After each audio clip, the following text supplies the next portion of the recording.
I'm architect Sujata Kodag here, and I'm a founder president of an organization called Ecologic Foundation. And our main aim here is to understand the linkages on environment and natural hazards, and we work into environment sector and in also into natural hazards. And our main we believe in building the capacity and awareness on environment and natural hazards, because we feel that it is uh, it is mandatory to talk on environment, and without understanding what its impacts are on natural hazards, and study of natural hazards is absolutely becomes irrelevant and half-hearted if we are not understanding what is its linkage to the environment. So environment and natural hazards both become important and very coherent to each other when it comes to study also, and when it comes in when we put it in practice also. And that is why we are looking at the linkages of environment and natural hazards as a part of our own foundation, and we try to build capacities of communities and people into for natural hazards, but from looking even at the changing environment, because we are talking about climate change, and because we are talking about the environment, and because we are talking and its impact, the impact which are seen through natural hazards, it is very necessary that we also understand our role and our contribution into it. So natural hazards don't remain only as an act of God. So that becomes very important. I'll just take a minute's break here, and just give me a minute.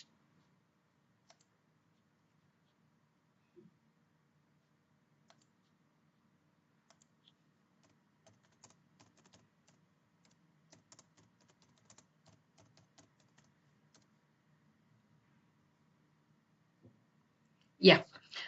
So coming back again, that is why today we are into this session on linkages of environment and natural hazards, and we will be talking about the stories and the cases what we have experienced during this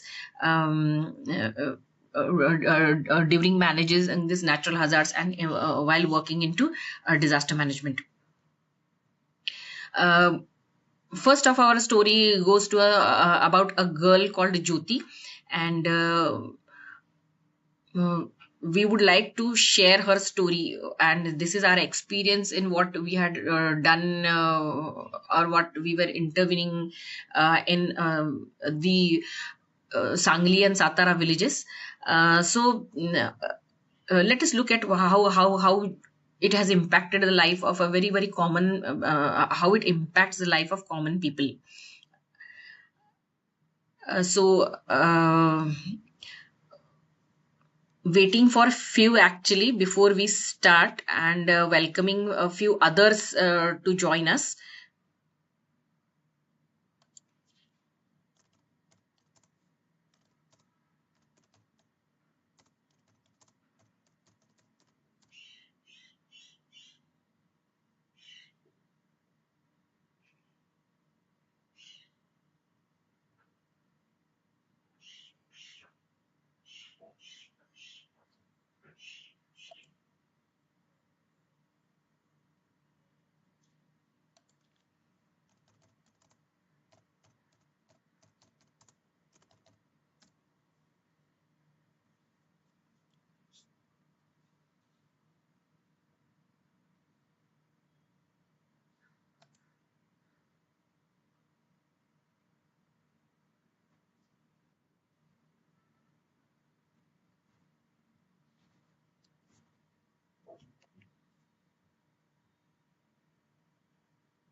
Yeah.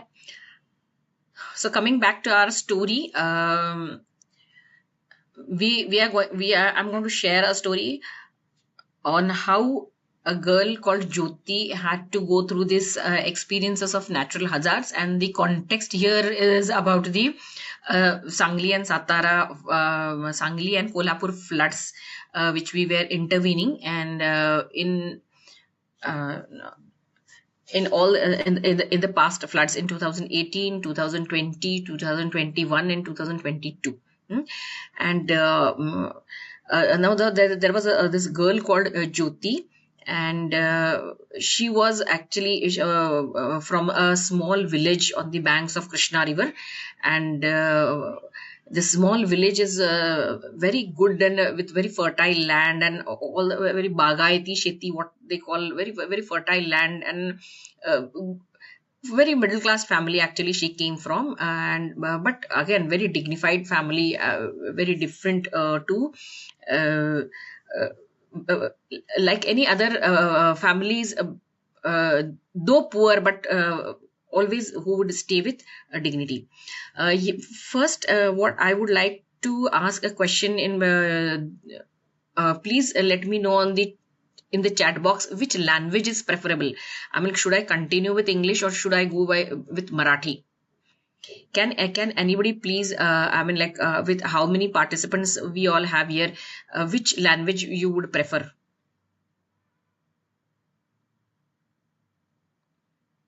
Should I wait for the answers?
Yes.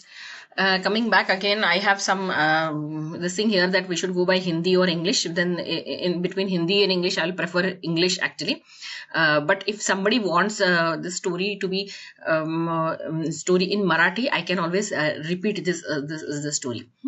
So coming back to our own story, here I was actually going for the case of a girl called Jyoti in one of the villages on the banks of Krishna River, and till now, I mean, like her childhood had been, though in a middle class family or a little from a lower section, economic lower section, the family was very good, and good in the sense of leading a very dignified and very middle class life. Farmer, of course, but with a small piece of land also they had good yield, and not that brought in many of the luxuries to them, but yes, they lived a dignified life, so that they did not have to ask for some external help for their own financial or for their own economic or any other needs. Now this girl again, from such a family with such a simple setup of their own this thing, was not very educated, I would say, but she at least completed till her 10th, and then as girls are soon married in the villages, again because there was no further education facilities available in the village, and it was not their financial condition to send her to study somewhere else. Though she was very ambitious for her study, she was not she couldn't study further for for different reasons, and then she got married, as all the girls do at the age of maybe 18 or 19, and then she was married into another village nearby, again on the banks of Krishna River. Her family life was very, very, actually very, very satisfactory life she had, and newly married young girl, soon a mother to be, and then she had two children. As the any other story goes in the village, it went on. Huh? And then because of the, for a number of reasons actually, because you call it climate change, call it act of god, call it the, blame it to the dam, there was flooding in the village. And when there was flooding in the village, in the first floods in 2008 or 9, I guess, not 9 on us, 2018, this story is all about. And then in the floods they lost most of their house, because it was on the banks of Krishna river. They lost the yield that year, and also all the material what they had in the house. But it was damaged, I will say, not lost totally. And then again, like, it becomes very difficult for people to recover from this. And because they have come from good families, dignified families, it's difficult for them to even ask for aid. But because some organization was working there, it helped them to take up a course, and then she became a nurse. uh, Unfortunately, she lost her husband in one of the accidents. And then, because then she became a single mother with two children, and then no support in the family from any male counterpart. She had to handle the things on her own with her small children. But that education of being a nurse helped her actually, and then she was still working and still leading a very dignified life. The other floods came in, which again, eroded the whole land, the farmland what she possessed, which was her sole asset actually. And the small house again, now when we say this flood was so damaging that the house, there was earlier she was having the knowledge of this floods, and her house was only 3 to 4 feet in water in the previous floods. So she had this mental preparation of floods, and she had taken all the care to respond to these floods. And then she packed her the thing, and they all kept it on 5 feet, so that they thought that at least their belongings would, their assets will not get damaged. But this time when the flooding came in, that was in 2019, the maybe I'm not right with the year actually, but the water was 10 feet above the house. That was an intensity of flooding, and that damaged her house and her belongings completely. I mean, she had to evacuate on whatever they were wearing with her two children to save them from the floods. And that again completely, I mean, like, broke her. Including, means, there was nothing left in the house. Nothing means absolutely nothing left in the house. When people came back after 4 to 5 days, there was nothing left in the house. Whatever was there, it was completely damaged. In fact, her nurse uniform was also thrown up somewhere completely in mud, and she did not even have her uniform. And that was something, I mean, like there was water in the river, there was water in her eyes, and there was a competition between the flow of these waters actually. And there was story was very, very touching and hurting to us. Because as a single mother, as it is, she had her own struggles. She did not have her family support so much, because they were themselves not very much financially equipped. And again, supporting her with her two children. And again, then there is something called dignity also. She did not want to go back to her parents. She wanted to till the land whatever her husband had left her. And with her own education and being a nurse, she was there to support others in the bad times actually. And she had been doing that, and that gave her a lot of sense of confidence and sense of individuality also. So taking help was not her cake. but the way the things had broken down then later on, because nothing, means absolutely nothing was left in the house. The house was full of what you call mud and all the kitchen, everything, and nothing. I mean, there was no spoon left, not single utensil left, not single piece of clothing left, not a single piece of bedding left. Nothing was left. That small whatever furniture she had, one bed and everything had gone for a toss. And here again, building back this thing then becomes very, very difficult for a single woman like her. But again, it is not only about being single, but also it is about the confidence and the mental preparedness. What she had again was her road to recovery. And then there was again external help was there, which again dignified women like her would definitely not rely on the aid that is there. But yes, for the small children and saying again, people like external people who bought in that helped her to rebuild it. But it was her own confidence and her own way of thinking that again she was put into the recovery process. Now, what here is interesting is, like, again, this case was not only about her. There were many others whose houses were damaged, and there were many others who had even not even educated like her, or other people were not even at that extent where they had that kind of confidence what she possessed actually. So things happen to everybody. What it is that who is responsible for this, and why did this happen? I mean, why was that backwaters that was created so much of problem to her, and what was her contribution into these natural hazards?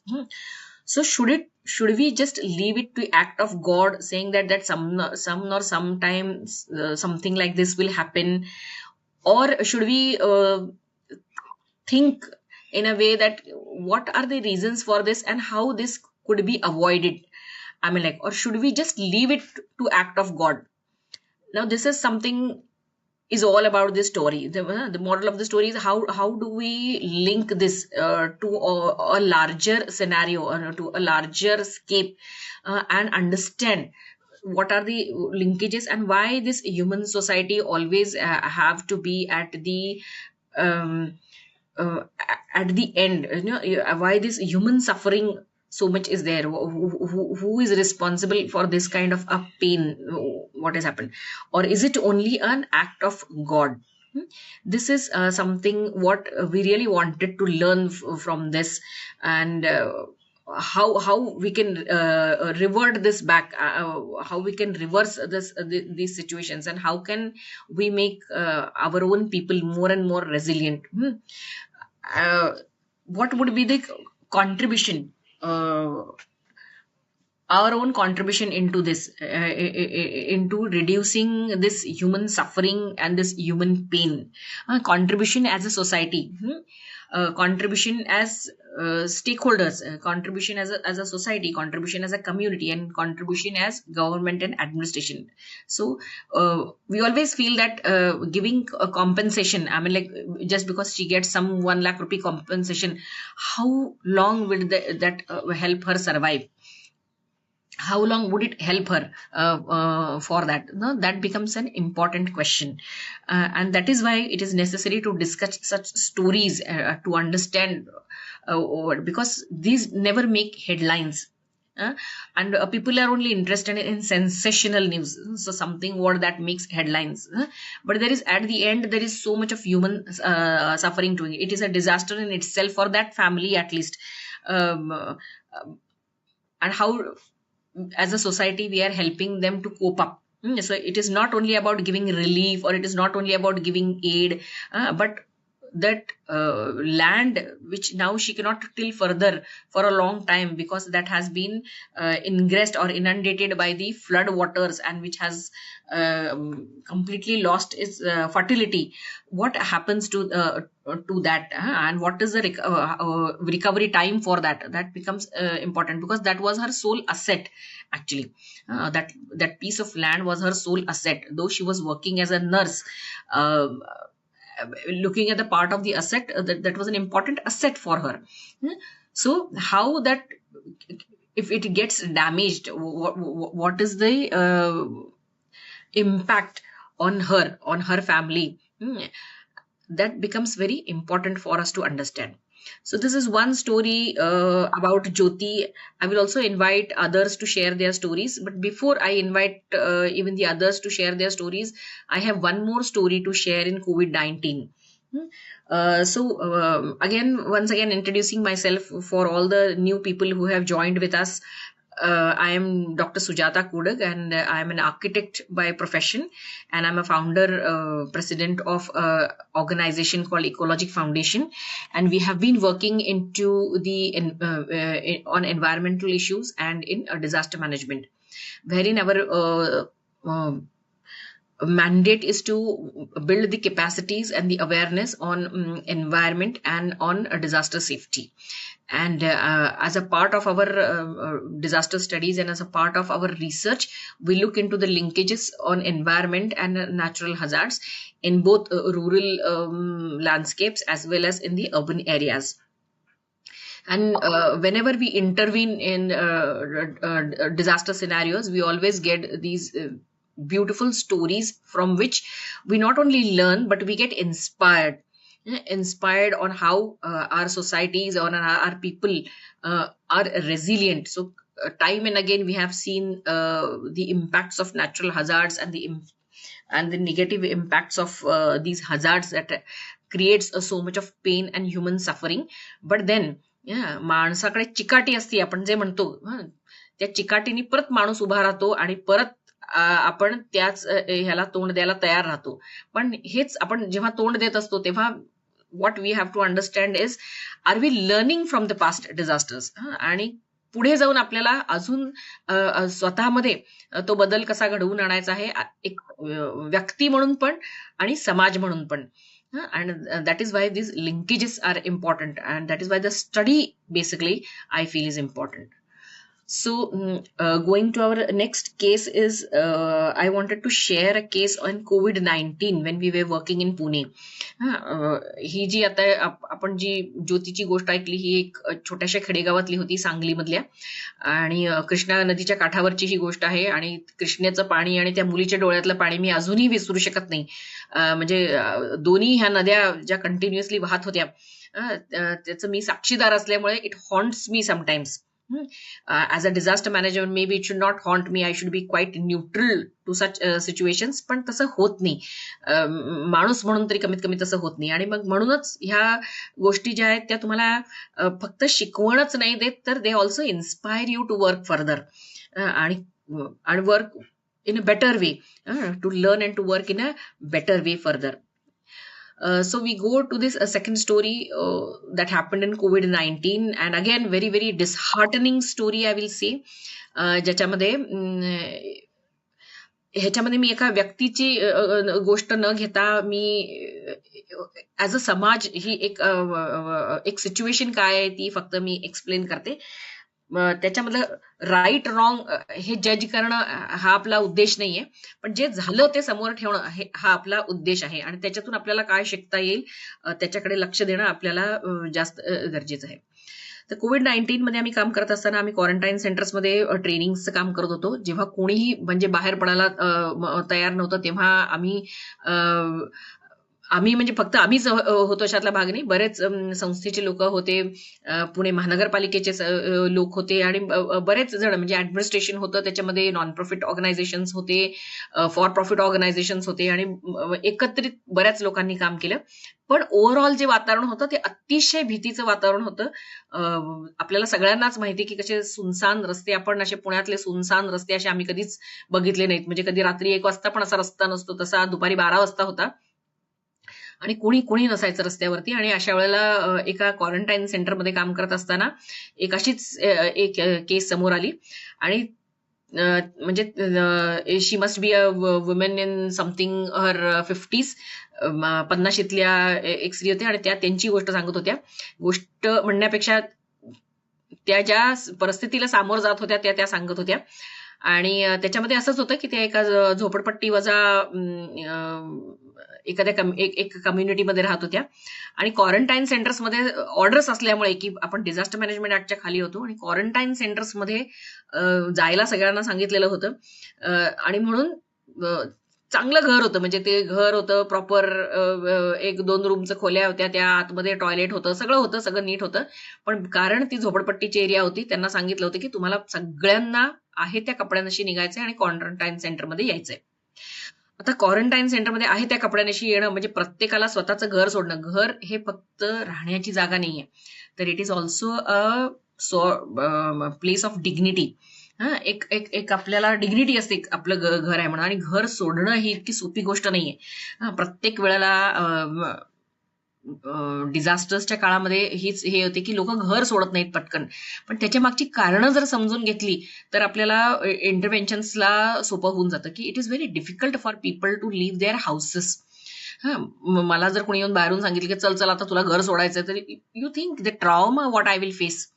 म्हणजे COVID-19 हा एक trauma झाला, पण दुसरा trauma म्हणजे घर सोडणं, तुमचं घर सोडणं. काय बाहेर गेल्यानंतर तुम्हाला काय, you never know what you will face. घरामध्ये जी एक सेफ्टी आहे, एक सेफ्टी नेट जे घरामध्ये आहे, जी डिग्निटी घरामध्ये आहे, ती तुम्हाला बाहेर रस्त्यावरती आल्यावर तर असेलच असं नाही. आणि that is why people are sceptical. मग घर कसं आहे ह्याच्यापेक्षा पण घर नसणं ह्याची जी भीती आहे ती इतकी डेंजरस आहे की त्याच्यामध्ये then people become sceptical to live the houses. आणि अशाच वेळेला त्यांनाही सांगितलं होतं घरी, म्हणजे गाडी आली खाली आणि लाऊडस्पीकरवर त्यांना सांगण्यात आले की आता तुम्ही जशा आहे तशा परिस्थितीत खाली या. आणि फोर्स यूज करण्याची तेव्हा परमिशन असल्यामुळे लोकांनी पहिला तर ते आलेच नाहीत. मग एक तासभर थांबल्यानंतर मग पोलीस आले. पोलिसांनी प्रत्येकाला to some extent we will say force was दिसिंग. अगदी मारामारी नाही झाली, पण भीतीचं वातावरण तयार केलं गेल्यामुळे लोकांना आहे त्या परिस्थितीमध्ये गाडीमध्ये येऊन बसायला लागलं आणि त्यांना येऊन मग नंतर ते क्वारंटाईन सेंटर्समध्ये सोडण्यात आलं. क्वारंटाईन सेंटर्समध्ये व्यवस्था सगळी केलेली होती, म्हणजे राहण्या खाण्याची सो व्यवस्था, टॉयलेट्स असतीलच असं एक आपण इमॅजिन करूयात, होते म्हणजे. पण प्रॉब्लेम काय झाला की हे सगळं करत असताना वी नेव्हर रिअलाइज्ड दॅट की ही जी माणसं घरातून बाहेर आली ही फक्त चालती बोलती माणसं होती. घरामध्ये अजून बरेच लोक होते जे बेडरिडन होते. तर तशीच ह्या महिलेची आई होती, ती बेडरिडन होती. ती बरेच तिचं वय पण होतं आणि पॅरालिसिसचा अटॅक असल्यामुळे ती बेडरिडन होती. आणि it was very difficult to carry her. आणि ते ऐकून घ्यायची तयारी कोणाचीच नव्हती, because the situation was so chaotic की ते ऐकून घेण्याची तयारी कोणाचीच नव्हती की ती त्या सिनियर महिला, म्हाताऱ्या आई ज्या आहेत त्या घरात आहेत आणि बेडरिडन आहेत. तिने सांगण्याचा तो प्रयत्न केला, ती तडफड केली, पण because the situation was so chaotic आणि लवकर त्यांना सगळ्यांना बसवून, आणि ती एवढी मोठी ती कम्युनिटी सगळी, त्या सगळ्यांना गाडीमध्ये बसवून आणि ते क्वारंटाईन सेंटरमध्ये सोडणं was in it self a big deal. त्यामुळं असं ऐकणार कोणीच नसल्यामुळं त्या महिलेला, त्या म्हाताऱ्या आईला आपल्या घरी सोडून यावं लागलं. आणि सोडून आल्यानंतर because there was no point of connection, कारण त्या आजीबाईंना उठून फोन घेणं किंवा काही शक्यच नव्हतं. She was completely bedridden. आणि नंतर म्हणजे मी हे दुसऱ्या ह्याच्यामध्ये ऐकलेली गोष्ट आहे, दुसऱ्या त्यांच्या ह्याच्यामध्ये. And then when she went back she only realise that old lady had died on the bed. आणि त्या तशाच पडून होत्या 3 दिवस. And then after they went home, almost after a week, actually 7 दिवसाचा काहीतरी क्वारंटाईन पिरियड त्यांना दिलेला होता. आणि त्यांना गेल्यानंतर, and that was so heartening to her. So when she was telling us this story, when she was working in some other quarantine centres, it was very difficult for her to control herself. आणि again मग की ह्याला जबाबदार कोण, म्हणजे काय हे आहे. म्हणजे आता आपण ही जेव्हा गोष्ट ऐकतो तेव्हा आपल्याला वाटेल की आपण एन्व्हायरमेंट आणि नॅचरल हजार्डच्या लिंकेजमध्ये या ह्युमन स्टोरीज कुठून काढतोय. पण कुठल्याही लिंकेजमध्ये eventually the sufferer is the human being. आपलं जे आपण जे सगळं डिझास्टर सेफ्टी किंवा एन्व्हायरमेंट ह्या सगळ्याचा जो अभ्यास करतो त्याचा परिणाम, त्याचा इम्पॅक्ट ह्युमन सोसायटीवरती काय होतो ह्याच्या दृष्टीनेच आपलं काम चाललेलं असतं. आणि म्हणून आपण ज्याच्यामध्ये ह्युमन सफरिंग किंवा ह्युमन लॉस नाही किंवा ह्युमन सोसायटीला लागणाऱ्या ज्या गोष्टी आहेत, ज्या एलिमेंट्स आहेत, त्याचा जर लॉस नसेल तर आपण जनरली ह्याच्याकडे येत नाही, ह्या सगळ्या गोष्टींकडे आपण वळत नाही. आणि म्हणून it is very very necessary to understand these human stories. आणि ह्याच्यातून आपल्याला काय शिकता येईल आणि how do we get inspired to work further in a better way. कारण डिझास्टर्स मध्ये पण आपण असं म्हणतो की बिल्डिंग बॅक बेटर, की चुका झाल्या तर त्याच्यातून आपण काय शिकतो किंवा पूर्वी झालेल्या डिझास्टर्स मधून आपण काय शिकतो आणि आपण पुढे काय नेतोय. आणि स्पेशली ह्याचं पर्यावरणाशी काय संबंध आहे, ह्या ज्या गोष्टी आहेत ना, हे इथे आपल्याला बघणं फार गरजेचं आहे की ह्याच्यामध्ये कुणाला आपण जबाबदार धरतो. Just 1 minute.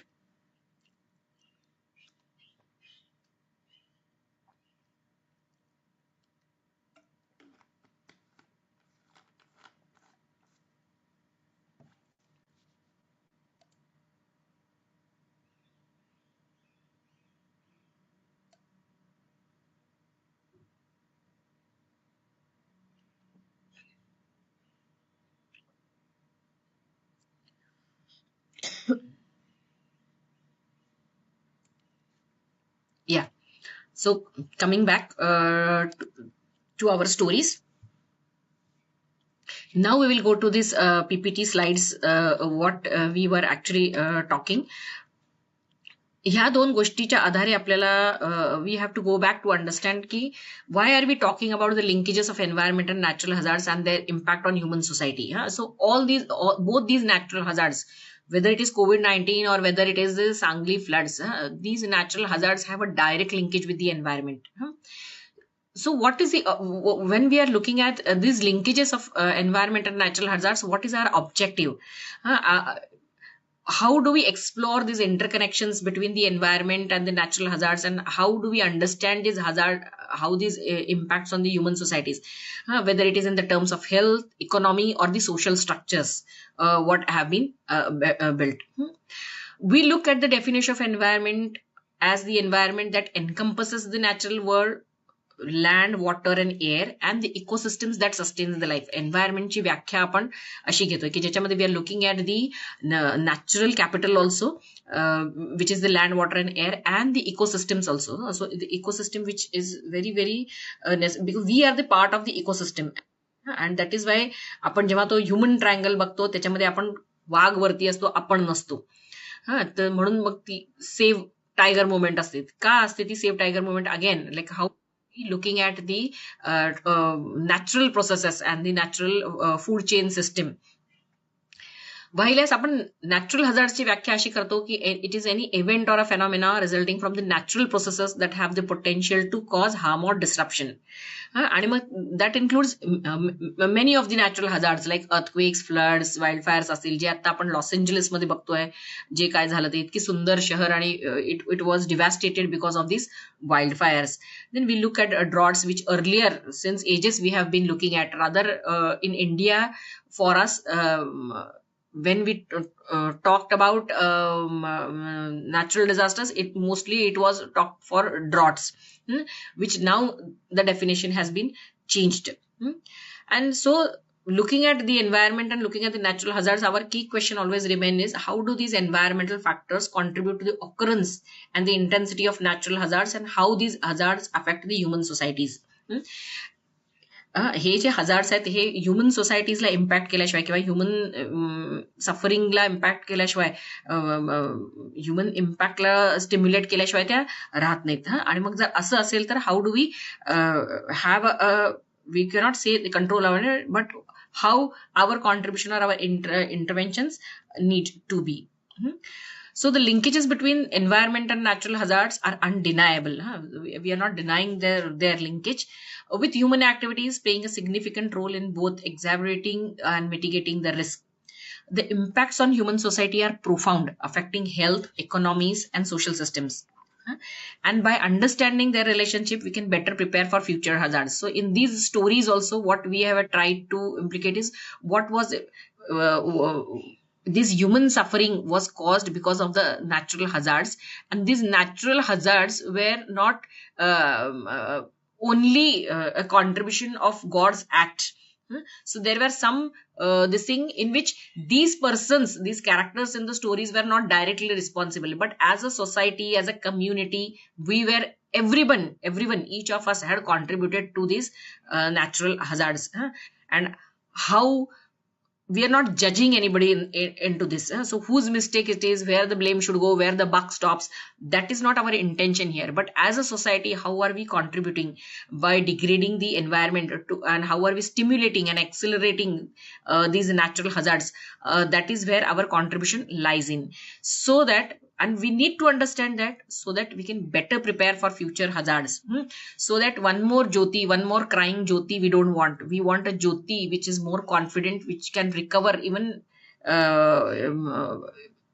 recover faster from this future hazards. So because nobody is promising Jyoti that there will not be future hazards.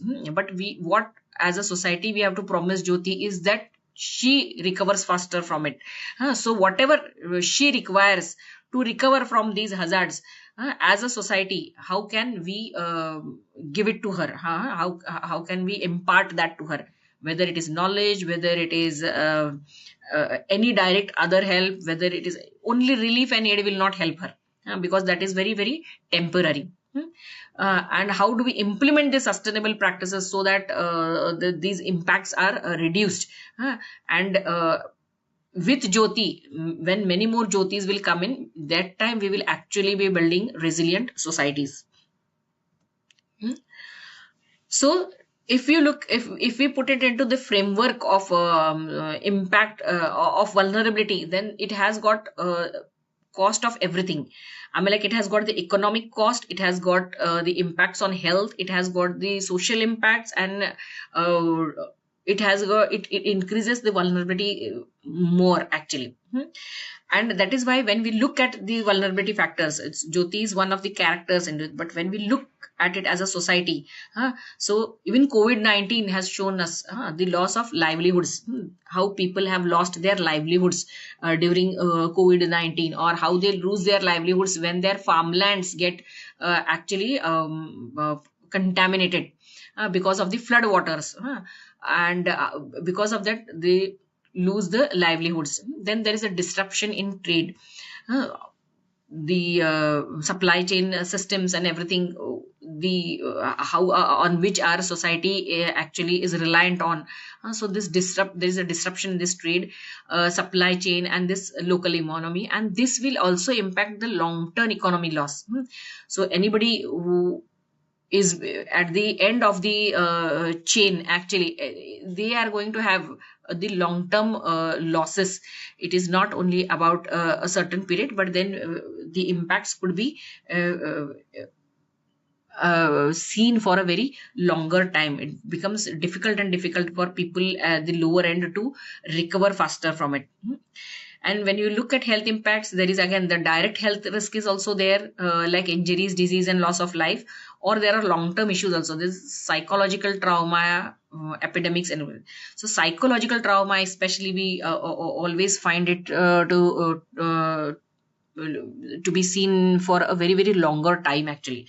So people like Jyoti, I mean, like, or that woman I was talking about in the story of this COVID-19.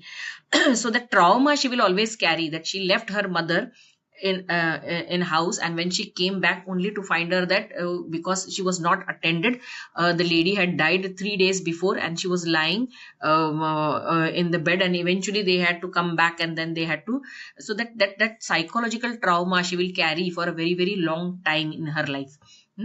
That will again lead to so many different kind of direct health impacts on her own also. And as a society also, there will be impacts when such things happens actually.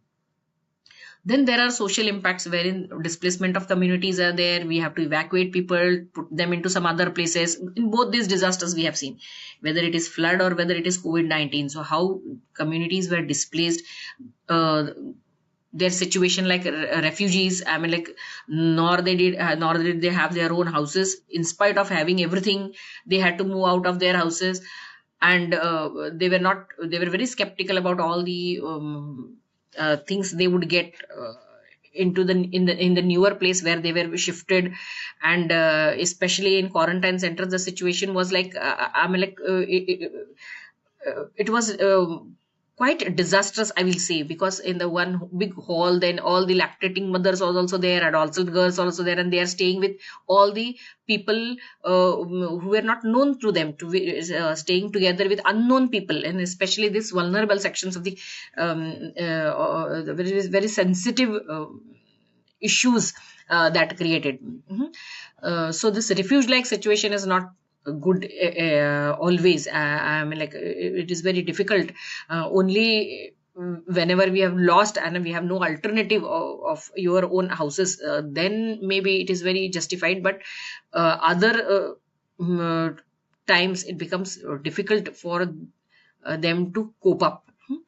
Then the urban population, overpopulation, I mean, like the crowding what we are seeing, and the exposure because of the sheer density of population, the exposure to hazards become big. And again, that is attributed to the loss of the environment around, also the natural capital also, because of this overpopulation. And this changes in the social structures, how the social structure also changes because of this, how people get more and more I mean, like impacted because of this, and suddenly how there is a change and there is a rise into something which is very I mean, not anticipated, and then there is a education disruption again, and the children get impacted more because of these impacts of these natural hazards. And the vulnerability, again, the vulnerable population is affected mostly. The end of the chain is always a weaker section who will actually bear more burnt, while as their contribution to this environmental degradation is less. And because they have been staying always into this weaker infrastructure, it is just because you are poor does not mean that you are a contributor to the this thing. So you are the impact here more, and that is something as a society also we have to look from a different way and a different angle. So when we look at this linkages of environment and natural hazards, we again come to this human activities and the environmental change, like urbanization, deforestation, and industrialization. So how urbanization is taking its toll, how deforestation is taking its toll, and how industrialization putting waste, and who is bearing the burn. Here there's a see some who is polluting and who is bearing the burnt. That is very interesting linkage here when we are talking about environment and natural hazards. So somebody is degrading the environment, which is stimulating the natural hazards, and the burnt is being bear by somebody else who is not part of the contribution. This linkage again here becomes very, very important. I mean, like, and as a society, we have to look at it from this perspective and from this lens. And there will always be this climate change and then extreme weather. We are expecting more of the wet specks and more of the dry specks. So we are going to have more and more heavy rainfall events, and we are going to have this drought and heat waves, more and more drought and heat waves. And unfortunately, it is it is very difficult to anticipate when what is going to happen, and that is why our preparation may lack. So sometimes we might be preparing for the some years we might be preparing for the droughts, and suddenly we might feel that because of these cyclonic events we are going to have heavy precipitation and heavy flooding, and that is how the preparation, again, whatever has been done, the preparedness part of it will always lack. And then this environmental degradation is there. We are already depleting the natural resources, again attributing to the growing population and concentration of the population also. and the kind of ecological imbalance we are creating, because we have no acknowledgement to the importance of what ecosystem and biodiversity plays an important role in our sustenance. So our programs, our policies, our development, everything, it really does not acknowledge this fact that this ecological balance is so much required, this biodiversity is required. And that is, I always put up this example, is we never understand the importance of cutting an 100-year-old tree. What does an 100 roads are required? We very insensitively cut all the trees for creating roads, and unfortunately making bigger roads have never solved our traffic problems. And that time and again we have seen this. But we have never understood what does a 100-year-old tree or a 40-year-old, a mature tree, I mean to say, what does a mature tree do to our ecosystems.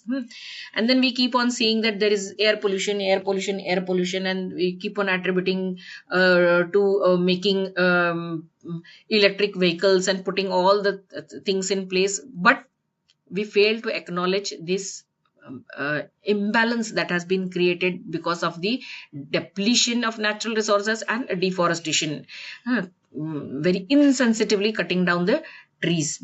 Here we are not denying the fact that we are not requiring roads, but there are different ways to address problems. But we always go in or jump or bump into the easiest solution. And because trees are not going to ask questions, they would be the first whom we will like to sacrifice. That is a thing, and that is something how we have to look as a society to this environmental degradation. So thus increasing the vulnerability, which we are again not looking at in a proper lens and a proper perspective. And that is why then we are, as an impact, we are going to have these earthquakes, flooding, droughts, wildfire and landslides. And we will always, till now what we have seen is always pass this on as an act of God, which definitely is not an act of God. Many times it is been stimulated by anthropogenic activities. Many times it is human induced. Earthquakes, for example, are a part of natural processes. It was always there, it will always be there, even if the human species are there on this earth or they are not there on this earth. But they have their own course when they are a part of the natural processes. But when we do something that will induce or accelerate these earthquakes, there are n number of things what we do to stimulate that. So now it is not only merely formed because of the natural processes, because when it forms because of the natural processes, it happens only where the tectonic plates brushes each other. But we are seeing earthquakes at many other places also, which have been induced because of many activities.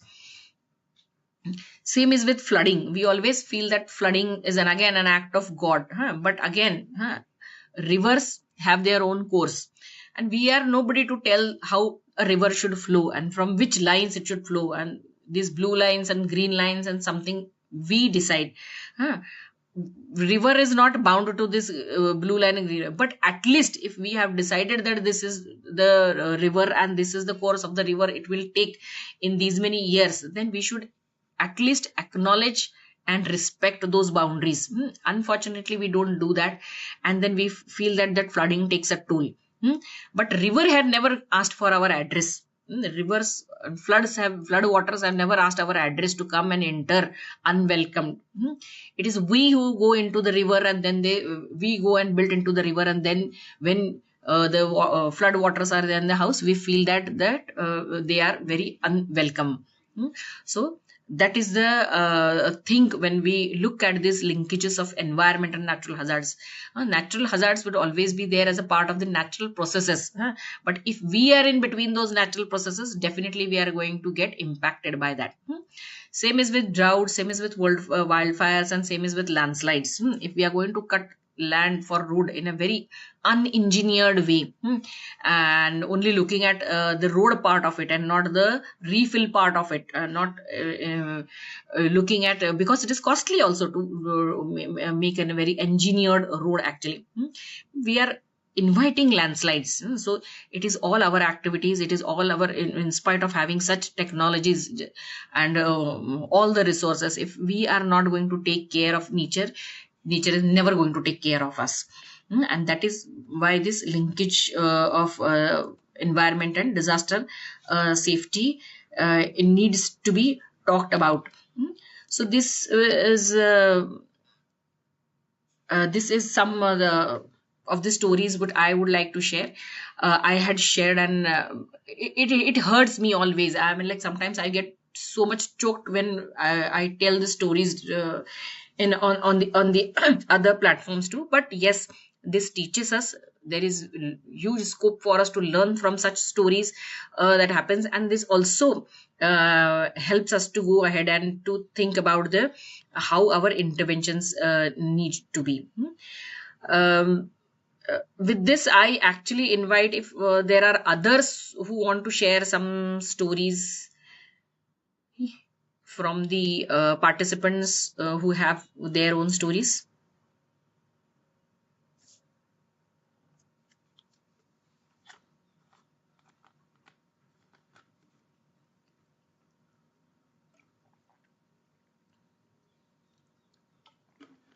Yeah, I could see somebody who want to share from the city. Shitole sir, can you please, I mean, like go ahead if you have something to share.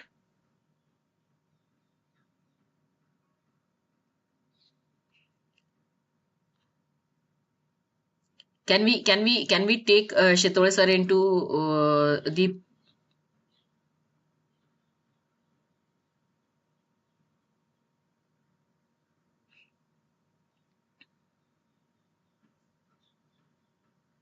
yes.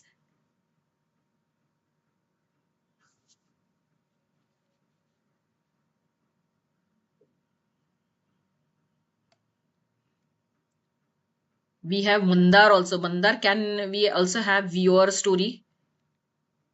Because Mandar has been working on field for a very long time and very rich in his experience working into disaster management. Also, I would like I would request Mandar, to add to my stories, because he was also a part of interventions in all these areas where we have been working, and Mandar also has been my mentor for a long time.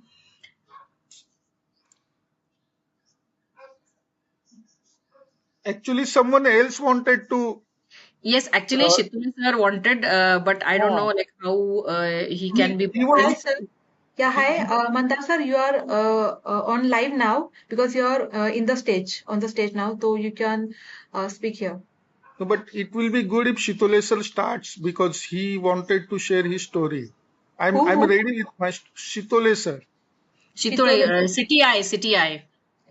He's also here. One second.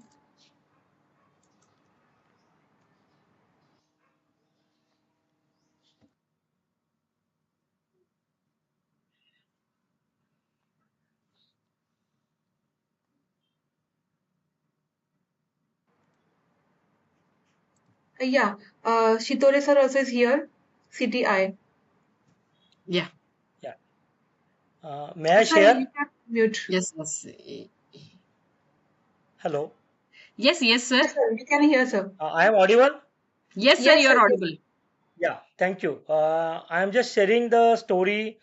आंबील ओढ्याला जो पूर आला होता 25 September 2019ला, Okay. त्यानंतर 2-3 दिवस आमच्या एरियात जो काही प्रकार झाला, आम्ही डायरेक्टली अफेक्ट नव्हतो, पण आजूबाजूच्या परिसरामध्ये मी जेव्हा सकाळी बघितलं तेव्हा काही गोष्टी, त्यातल्या 2-3 स्टोरी मला शेअर करायला लागतात. की तिथं माझ्या एका मित्राचं दुकान आहे, मेडिकल स्टोअर. तिथं जवळपास एक 2 ते 3 फूट गाळ संपूर्ण भरला होता. आणि त्या मेडिकल स्टोअरला 2-3 हॉस्पिटलला तो केटर करतो. म्हणजे त्याचा इम्पॅक्ट काय झाला असेल आपण हे करू शकतो. 2 ते 3 दिवस त्याच्या सगळ्या मित्रमंडळींनी घेऊन संपूर्ण तो गाळ काढला. त्यानंतर काही औषधं, डिस्पोजल, अमुक तमुक, म्हणजे आर्थिक नुकसान तर झालंच झालं. त्याशिवाय सोसायटीला पण त्याचा चांगला इम्पॅक्ट बसला आणि त्याला ते सगळं रिकव्हर करायला जवळपास एक 2 ते 3 महिने सहज लागले. मला माहित नाही शासनाची मदत झाली की नाही झाली. त्याची त्याच्या गरज होती की नाही. पण हा जो एक there is no alarming system की असं सडन जेव्हा हे काही होतं त्यावेळेला, त्यानंतर मला जो 2-3 गोष्टी जाणवल्या की तिथं एक गंगूबाई नावाच्या एक आजीबाई फळ विकायच्या आणि त्यांच्या फळाची टोकरी तिथं एका गॅरेजमध्ये ठेवायच्या, कारण ते राहायला पुढे त्या तळजाई साईडला आहेत. त्यामुळे रोज एवढं कॅरी करणं शक्य नव्हतं आणि मग ते संपूर्ण त्यांचं वाहून गेलं. मी त्यांना त्यानंतर एक 15-20 दिवसांनी भेटल्यानंतर विचारलं की काय झालं गंगूबाई. ते म्हटले माझ्या एक साधारण 4-5 हजार रुपयाचं नुकसान झालं. तर मग मी म्हटलं तुम्हाला काही गव्हर्नमेंटच्या ऑफिसर्स येऊन भेटले का, तुम्हाला काही मदत मिळाली का. तर म्हणजे मला एकंदरीत त्यांच्या बोलणं की त्यांना दूर दूर शक्यता नव्हती, त्यांच्याकडे लायसन होतं की नाही माहीत नाही. त्यानंतर असेल तरी त्यांना एंटरटेन केलंय की नाही हे माहीत नाही. मी काही वैयक्तिक मदत करायचा प्रयत्न केला पण तो त्यांनी नकार दिला. पण त्यांचं एक सेंटेन्स मला कायम जाणवलं. ते म्हटलं अरे माझं तर काहीच नुकसान झालं नाही, पण तिथं ज्या काही गाड्या गेल्या त्या काही लाखाच्या गाड्या होत्या असं मी ऐकलं, माझे तर 4-5 हजार झाले. म्हणजे हा पण इम्पॅक्ट त्यांना 4-5 हजार खरं लाख मोलाचा इम्पॅक्ट होता, पण देर इज नो सिस्टीम की ह्या सगळ्या. आणि ह्याच्यामध्ये सोशल लोकांनी, कारण अधिकाऱ्यांना माहितीच नसतं, पण सोशल लोकांसाठी तिथं कोणीतरी एक ऑथराइज माणूस सोशल केलेला आहे की जो ही सगळी माहिती गव्हर्नमेंटला पुरवेल आणि तो त्याचं अटेस्टेशन समथिंग लाईक द अशा सिस्टीम डेव्हलप होणं पण गरजेचं आहे. किंवा इव्हन त्या जर व्हेंडर आहे तर व्हेंडर ऍक्ट प्रमाणे त्यांचं ते ठेवायची व्यवस्था होणं, अशा सगळ्या गोष्टी ऍडमिनिस्ट्रेटिव्ह लेवलवर होणं सुद्धा म्हणजे वी आर लॉंग हे की एक तर अर्ली सिस्टीम्स नाहीत आणि त्यानंतरचे हे जे काही नुकसान झालेले आहेत ते भरपाईची सोय पण नाही. अशा पद्धतीने आपण मग रेझिलियंट सोसायटी कशी तयार करणार हा पण एक खूप महत्वाचा प्रश्न आहे. ह्याच्यामध्ये प्रत्येक जण हे करतोय म्हणजे आपण सिटीजन्स पण याला काही प्रमाणात रिस्पॉन्सिबल आहेतच, कारण आंबीलोडा कमी केलेला आहे. बघता खूप मोठी स्टोरी त्यात काय बोलण्यात अर्थ नाही, पण असे जेव्हा हजार्ड्स होतात त्यावेळेला त्याला इम्पॅक्ट म्हणजे त्याला इमिजिएटली रिस्पॉन्स करणारी सोसायटी तयार करणं हे खूप काळाची गरज आहे. म्हणजे त्या लोकल लेवलवर ज्यांना ट्रेंड आहेत, त्यांच्याकडे इक्विपमेंट्स आहेत.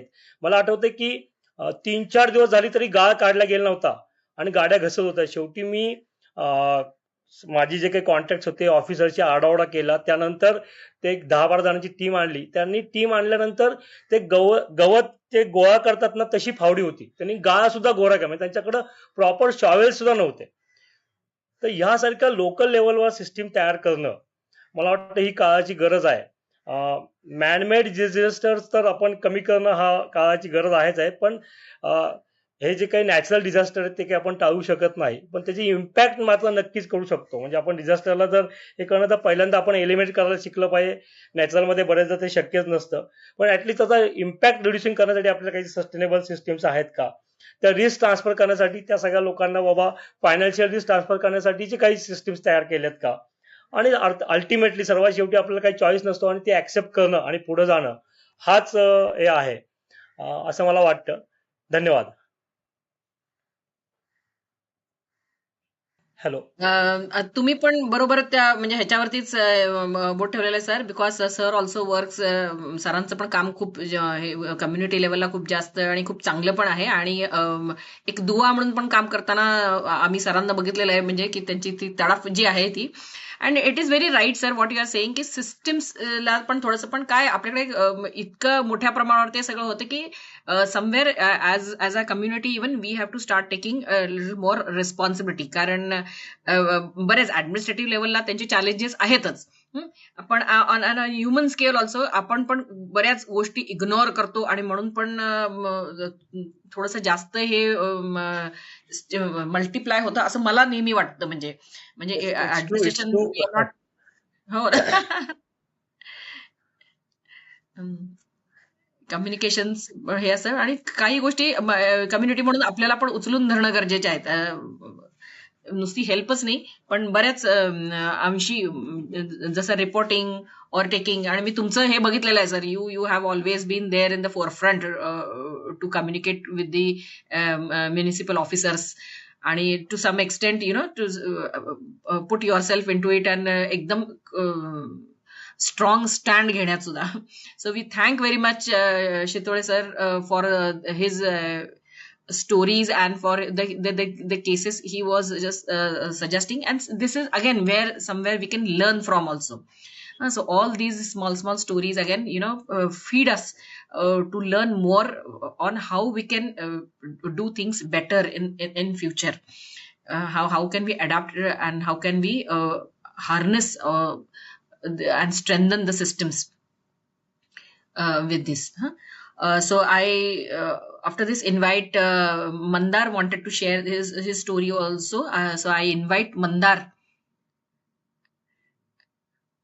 to please tell and contribute to his stories. Mandar? I yes, I hope I have 5-7 minutes. Yes, you have more than that. Okay. Actually, the topic is very encouraging of understanding linkages of environment with natural hazards. I have been working in disaster management since 20 years, and from 2011 we suddenly started to look at climate vulnerabilities and natural disasters together.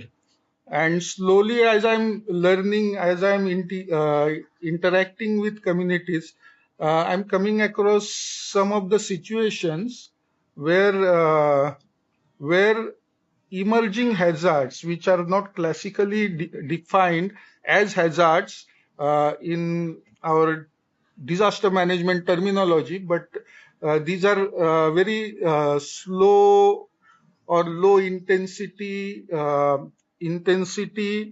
events happening in our ecology, which are leading towards new kind of disasters. And again, these disasters are very low intensity disasters, so community generally don't realize that it is disaster. And I have uh, 2 to 3 major stories to share about thing. Mm, One of the stories related with human practices, changes in human practices in recent past, and how it is impacting our ecology, and how the action taken by a community uh, is now resulting into lot of damages related to livelihood.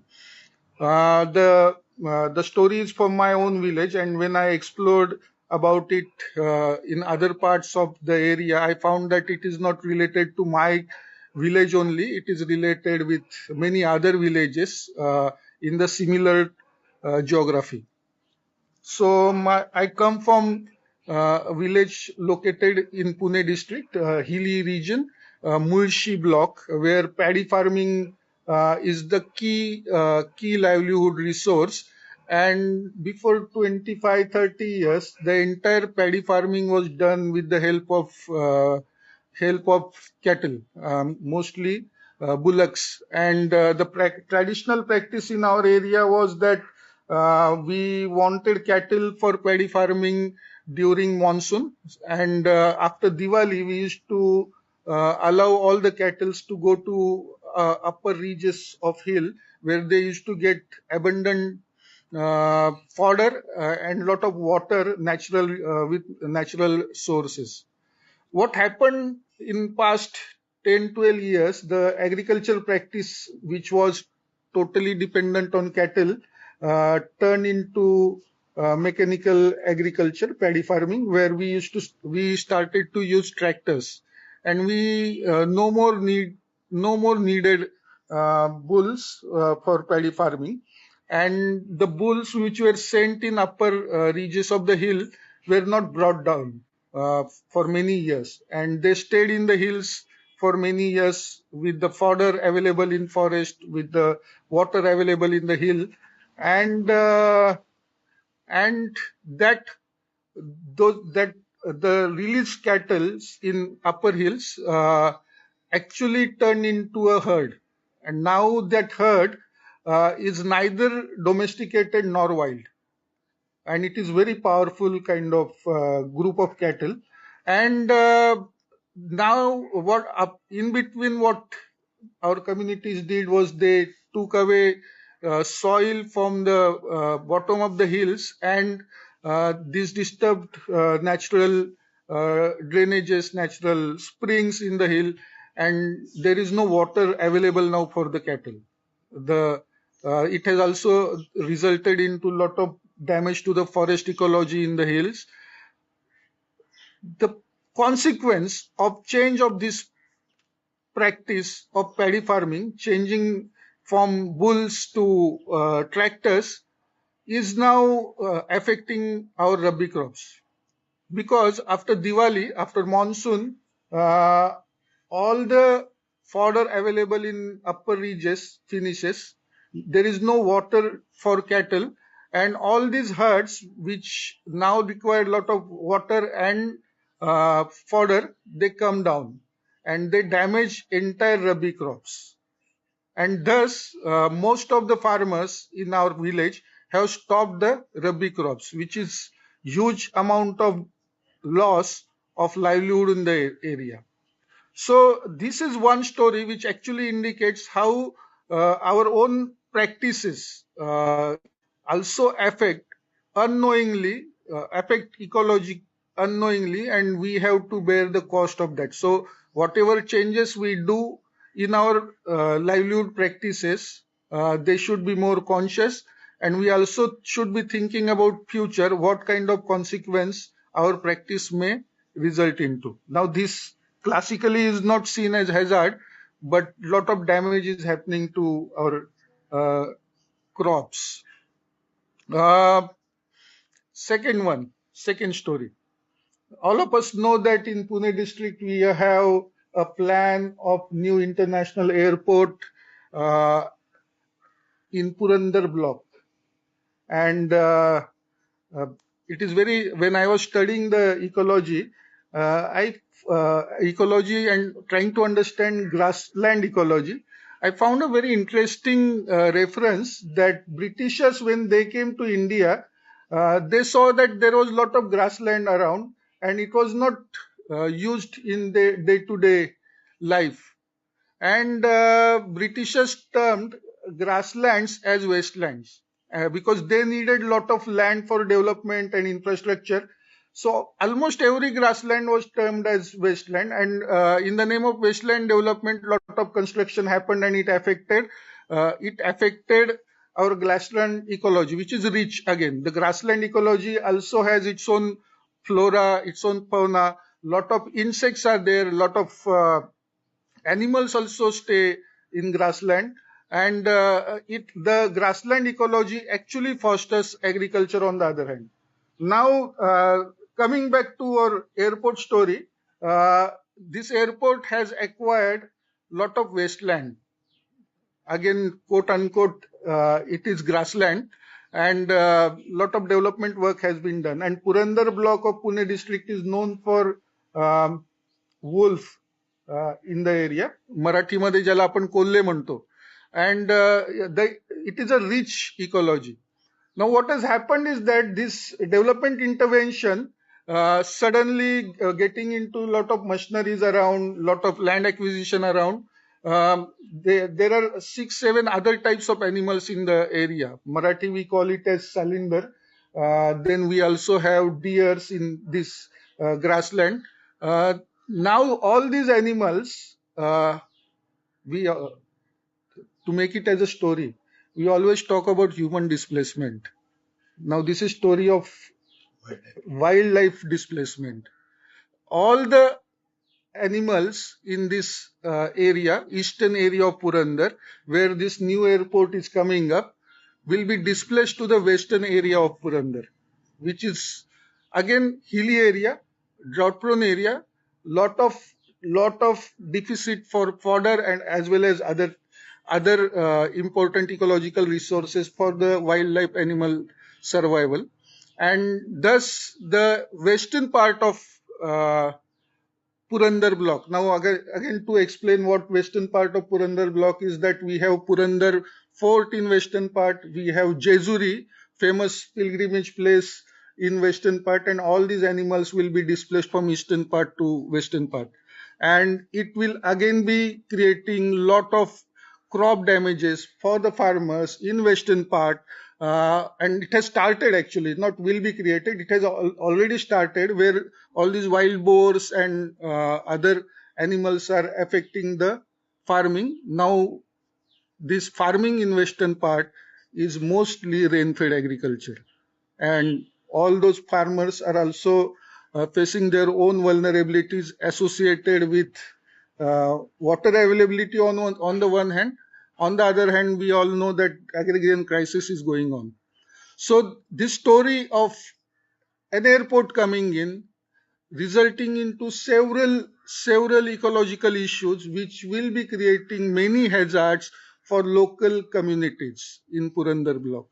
And one of the story which was flashed by BBC 3 to 4 months back was that all these wolves who are being displaced are now coming closer to human settlements or the villages, and a new breed of wolf was identified, which is hybridization of domestic dogs and the wolves.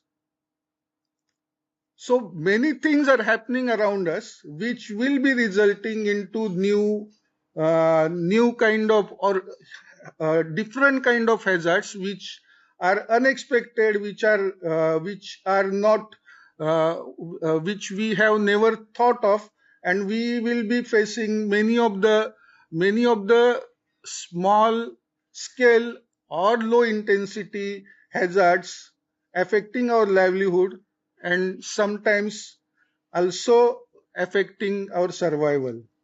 So these are the two stories from Pune district, which I'm closely following up with communities, and I'm trying to understand what could be eco-friendly or ecological solutions for this.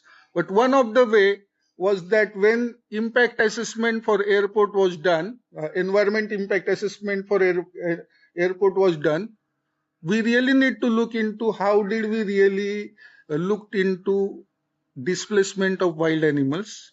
On the other hand, the earlier story of paddy farming and bulls becoming wild and they affecting rabi crop, we need to find out ecological solutions so that all these cattle which have been released in free in the forest can be contained, and without affecting their survival or without affecting any of the ecology around.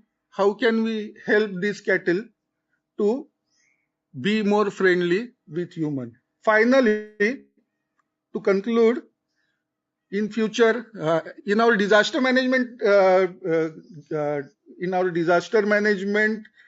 taglines, we always used to say that disaster risk reduction is nothing but living with disasters. So we should learn to live with floods, we should learn to live with cyclones.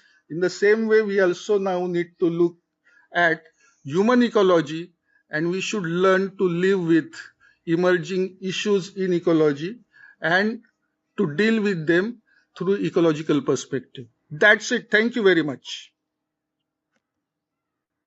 Thank you so much, Mandar. And your stories were actually, I will, I'm absolutely thankful for sharing these things actually, because this doesn't come up in a regular course. And this stories I would definitely would like to take to my further teachings also, putting in front of my own students, because they are extremely important to understand these linkages.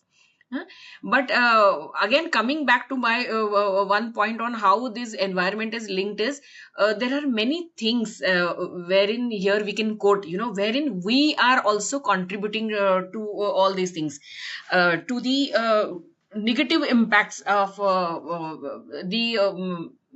to the natural hazards, in which how we stimulate, how our own behavior and our own day-to-day lives, through which we are contributing to these negative impacts actually. And everybody feels that no, I am not the contributor, but unfortunately we are in our own small ways also. When we look at the whole of our daily routine, from the morning till night we sleep, look at the way we consume things, and the way we act, our behavior, and what are the those things what we do to harness the environment and to degrade the environment. And if you look at our lifestyles right now, each one of us to do this audit for themselves actually, to understand like what are we contributing to the environment, and how are we degrading it. So right from the morning, while we make tea, and how are we? Yes, Mandar. No, thanks, Sujata, for bringing all these things. One thought which is coming in my mind since past 2 years, especially after COVID, and when I'm interacting with communities around, Mm-hmm. the thought is that earlier we used to think कि disaster management is very much, or disaster risk reduction is climate adaptation. But now I am coming to a conclusion that climate adaptation or climate change, climate action is not equal to disaster management. Disaster management on because its own conceptual framework has a lot of fixed concepts on one hand, which has very little space to look into all the small scale localized issues. And that is where I'm struggling, because if I have to articulate this in the terminology of disaster risk reduction, I really don't find space for this, and that is why many other issues like human and elephant conflicts around in Konkan, human and crocodile conflicts in Western Maharashtra, then human and wild boar conflicts happening all over Maharashtra. We really don't look into any of the ecological solution for that. And that is where, and all these are creating small scale low intensity events which classically are not classified as disasters. And but majority of the people, like for example, if you look at Junnar block, one of the key demand from voters in assembly election was that we want electricity in daytime, Hmm. because when we get electricity in the night, we have to go to our farms Yes. for irrigation Hmm. purpose. We are Hmm. attacked by the leopards. So, but these are all local issues which are not considered in the purview of disaster management or disaster risk reduction. And somehow many people sitting here, as all my colleagues around, we who are working in localized situation, we should be advocating that all these issues also should be under the purview of disaster risk reduction. And our tools for hazard assessment, our tools for vulnerability assessment should be modified or adapted according to these ecological issues which are emerging and which might be bigger conflict or bigger disaster in future. So that's my thought, which I just wanted to add on to what you were saying. Yes. And it is very right. And what you saying, that there is no space in disaster management to accommodate all of these things, that is again very important. I mean, like there are like we always talk about this from an environmental perspective, basically, or from an ecological perspective. But this has all the potential to convert into a disaster, and that is what we have to look at. And the disaster, whether it is in a smaller scale or in a higher scale, eventually a loss of life is there, suffering is there, human suffering, which is again what we look into the definition of what disasters are all about. And that again it cannot be avoided, huh? Like for example, like what how Mandar was sharing, like if it might not impact on a larger scale, but even for that family or for that community, that becomes a part of one person loses its life, and that becomes a trauma to that family and a factor of fear for the whole community. And that is how that our day-to-day life can get disrupted, or no, our normal lives can get disrupted, and this is a point where we have to look this from a disaster management point of view. That is what I would like to quote here. And also from where I left actually, if we audit our own behaviors, if we audit our own lifestyles, look at what we are using, I mean, like, and what we are consuming.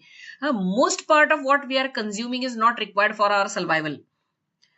Uh, of course, this is debatable because luxuries and everything, like we are so used to, and that kind of need that has been created for consuming all these luxuries. Like market is based on not what is needed, but what makes your life in inverted commas, in inverted commas again, to look perfect, then to be perfect. To be perfect, maybe we don't read many things, because our lives eventually have to be in tandem with the environment, with the nature, because we have come back, we have come from the nature and we will go back to the nature. But in between, what are we doing to this nature where we are again supposed to go back is something what as a community, as a human society, we have to think of. That is always what I feel, and that is why when we are working, we always want to study this linkage between what environment is and what, because we always feel that environment is something to be discussed in the roundtable conferences somewhere in Geneva or somewhere in other part of the globe, and it is not impacting us. This was all about climate change also. We are still not acknowledging climate change. We are still not acknowledging that impact of climate change, and lot more things have to be done, especially from awareness point of view. That is what I feel. I mean, like we need to make people aware of their own contributions, and also the impacts what then they are going to face, and that is what we call, and we come back to this concept of resilience. So we have to live by it, we have to adapt to it, but to do this we have to also understand how we are contributing to it. And when we say we, it is individuals, it is institutions, it is administration, it is the overall governance, everybody. Nobody is left from the part of the chain actually. So everybody together, we have to look into it, and we have to work towards it together. Eventually what is there is we have to live in tandem, in harmony with nature, but we also have to respect the boundaries, and we don't have to go overboard. That always this word called winning over. We are in a we have this great fantasy for this word that we have won over something. I mean, like, yes, we are a human species, and we might be the most intellectual species, and we have upgraded ourselves technologically very, very well. But this knowledge, this wisdom has its own limits, and we have to acknowledge these limits. So we are not over nature, but we should be with the nature, in the harmony of the nature. There is nothing like we are winning over it. We cannot win over something that has created us and something which will absorb us. We cannot win over that. If I feel, if we understand this part of it, and then it will make our own lives easier. Like one example I will like to quote here, like this urbanization. I mean, like, who said that we have to live in the cities, and all the virtues what we get into the cities has to be concentrated within that place or within that space? Why can't be development overall? I mean, like, so and cities does not mean the centers of consumption only. Cities are most vibrant. Cities are these engines of economy and everything. All said and done, further what we are creating about the cities, these are only the centers of consumption, because they are also the centers of economies, thriving economies. So this human societies thriving into the cities, what we call, and what attracts people to the cities. Who has given this formula? I mean, like, and maybe it worked some time back, but creating these densities and concentrating these densities are also exposing populations more and more to risk. And who is responsible for this? I mean, like, why are we not taking acknowledging this fact, and start decentralizing few things. Anything which is very, very large or big, larger than nature, what we call winning over nature, what we call, is disastrous to human societies. That is what personally I feel. Maybe it is debatable, because people who always talk about development, they always talk about the development minus disasters without acknowledging that it can also create a disastrous situation.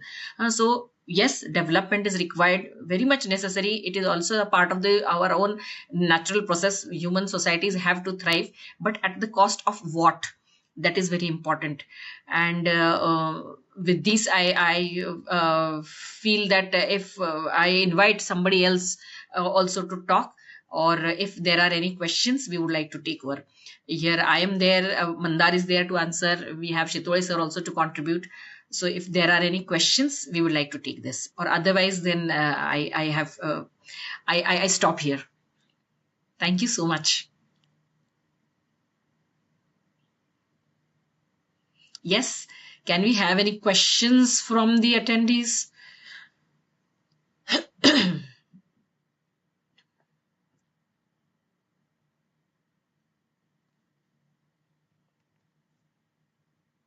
Mandar sir has shared and Dr. Sujata has shared. I just want to continue the urbanization and industrialization near the Pune area. Okay. Okay.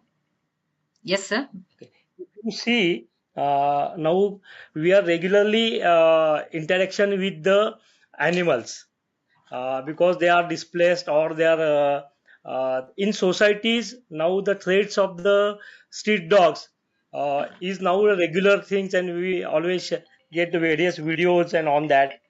Now again, dealing with them is a challenge. Then that shall be addressed on a local community level. Trained person shall be there. Something that to have a resilient society we must do. We have incidences of the interaction of the leopards in the industry in the Chakan area. I think it's I don't know, I don't remember the company, but they have a shutdown for a total complete one day. So it's a economical impact. And more than that, I feel there is always a fear to the person coming to the factory. And we have not considered while developing all these things. I don't think we have considered this. So these needs to be addressed, local issues, and policy needs to be still. Again, training needs to be done how to deal with it. And every 1,000 peoples or 500 peoples expert can guide. And we have one person who is a trained to give a guidance and to reduce the impact of the this. This is what is I feel. Thank you. Yes, yes, you are absolutely right when you are presenting yourself, sir. Yes, Mandar, we can have you.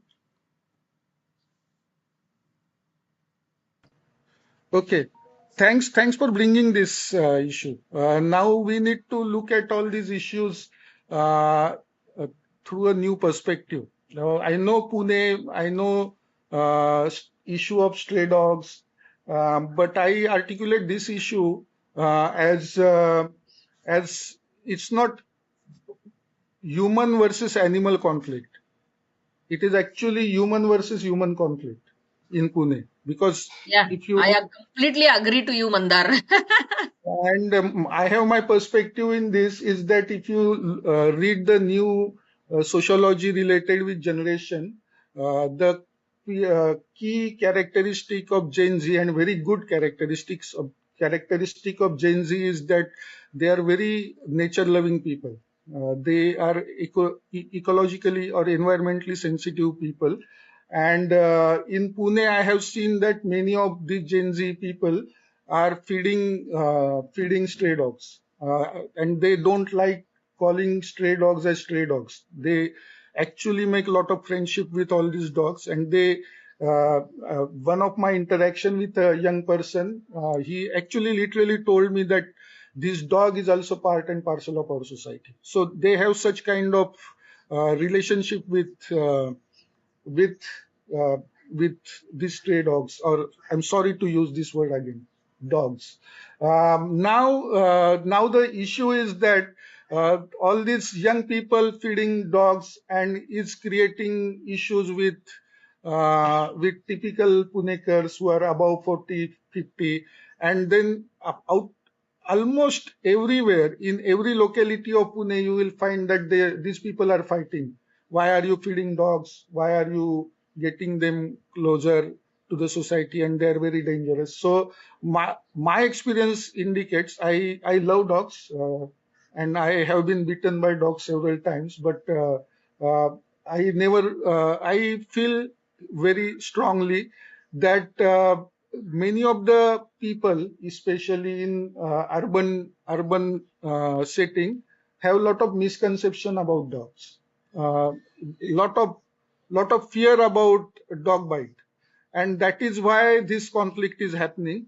But I fully agree with this young generation ki dogs are there, they will live in society. They are whoever wants to make friendship with them, make friendship with them, but let us not get into conflict with them. So again, the same slogan which we used to use in disaster management is living with disasters. Let us learn to live with dogs as well. Thanks, Yeah. thanks. Yeah, okay. Oh, no, no, I was agreeing to something else, because when you said conflict between humans and humans, we have been witnessing that conflict every day as a part of Punekars, and that is why I was coming to that.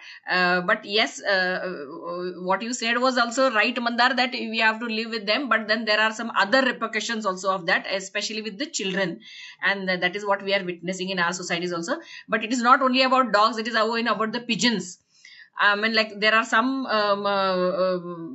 sections who feel that pigeons have to be fed because they are again there, but the kind of nuisance it creates, and that threat that pigeons have for the other birds, again that is again questionable. So when it comes to environment and looking at environment and other species in this perspective, again how are we looking at it and what it is creating into even in their worlds also becomes important to look at. And that is why I feel that we have to look at from different perspectives, but what the basis of this is there, that how can we make our own lives and our own lifestyles more and more environment friendly, so that we live in tandem with the environment and not against it. And when I say it is not only about life and lifestyle, but all our decisions and all our policies and all how we make these informed decisions, what is the process what we do. So when we are making decisions, do we acknowledge the environment and the natural systems, or do we try to win over it? That is the main crux actually, which again could lead to the positive or the negative impacts, what the environment has to share with us, and what and how does it. So do we want a thriving life which is there with the environment, or do we want to live in the fear of natural hazards? That is a decision what we have to make.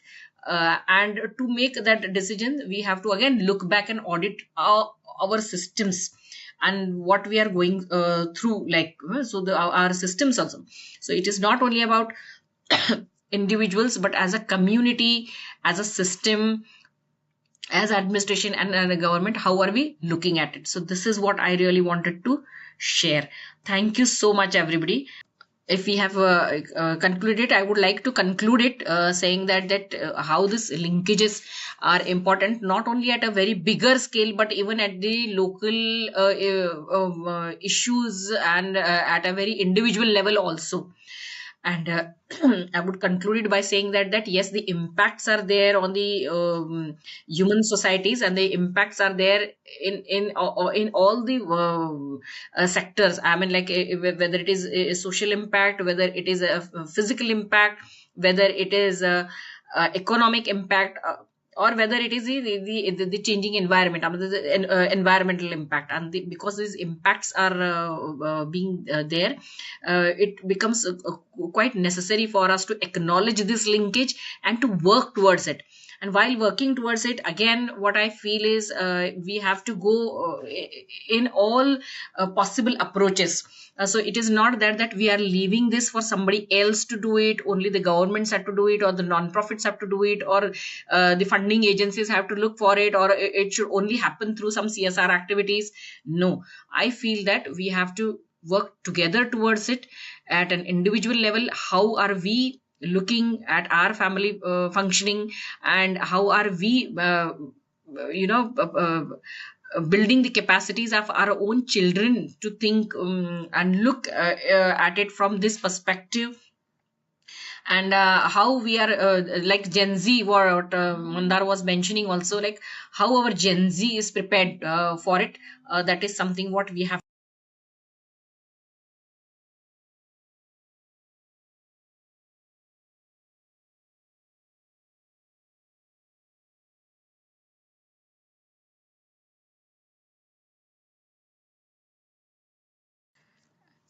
And it is not only about the individuals, but as an individual, as a family, as a community, as a city, as a state, and as a nation, how we can work towards it.